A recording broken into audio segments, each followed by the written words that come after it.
overconfidence bias. Good character can be undermined by overconfidence. The human mind is an overconfidence machine, as columnist David Brooks wrote. And the science bears that out. Research shows that an impossibly high percentage of people, well over 50%, tend to believe that they are better than average in looks, intelligence, friendliness, athletic ability, and so on. We all tend to dismiss the role that luck plays in our success. I took my first lecture at UT, which was differential equations. I was really overconfident. I was like coming out of high school with Calculus 1, Calculus 2, and Calculus 3 credits. Oh, I got this. Not noticing that there's sophomores, juniors who have to retake this class. Sometimes it gets to 11 o'clock. I have an exam tomorrow. It's on something ridiculous in biochemistry, analytical chem, and then I look at the stuff, I'm tired, and I'm like, it's all common sense, and then I close the book and go to sleep. Often athletes, like everyone else, are overconfident. Research shows that golfers tend to be overconfident regarding their chipping ability.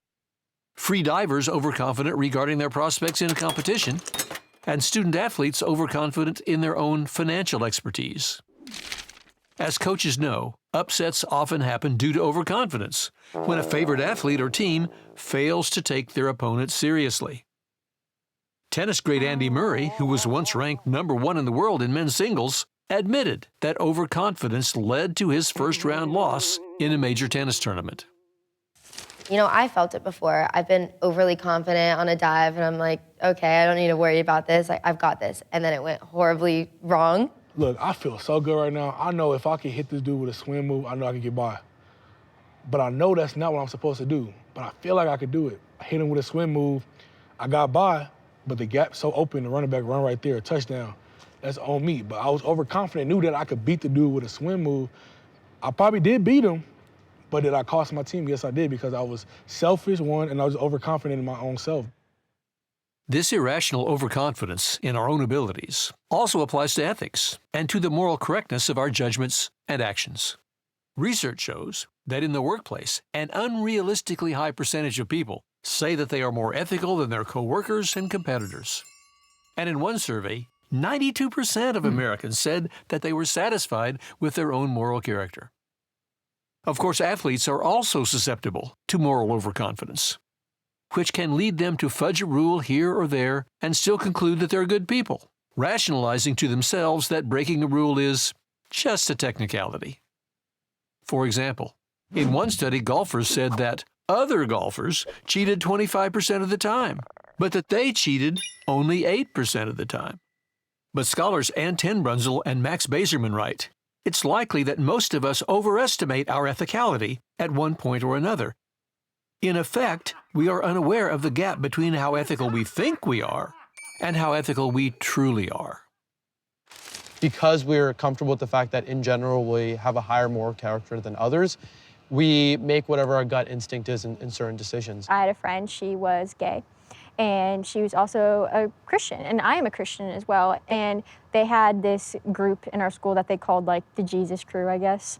And they all kind of judged her for that. And I feel like that overconfidence and them like wanting to be morally right because she was gay clouded like what they should do to her, like do for her as a friend. Like they should have just been there for her. If we do not take moral issues seriously, we may make ethical missteps without meaning to. It can be counterproductive to be overconfident regarding our athletic ability, but it can be disastrous to be overconfident regarding our morality. Overconfidence in our own moral compass can cause us to completely overlook moral issues and to make important decisions without any serious ethical reflection. So, to excel in life and in sports, we'd be wise to guard against assuming that just because we think we're good people, we'll naturally do the right thing. Overconfidence can often produce ignorance within people because they feel like they're making the right decision and they aren't. I mean, everybody should have confidence. I mean, if you're not confident in yourself, then I don't know why you pretty much you do what you do. Like, but you gotta also accept and understand that people are also good at what you do. I'm not the only person that worked hard. I'm not the only person that studied. I'm not the only person that lifted that weight? I think you just really got to humble yourself in those situations. Be like, I'm just the same as everyone else, so if I make this bad decision, it's still bad. Still unethical. Everyone has something to bring to the table, and I might not necessarily be the best one out here. And then I think it really leads to some positive change in the fact that you sort of understand how can we mesh our abilities and our talents together to create a positive impact, one that would be even greater than assuming our own confidence in our own abilities.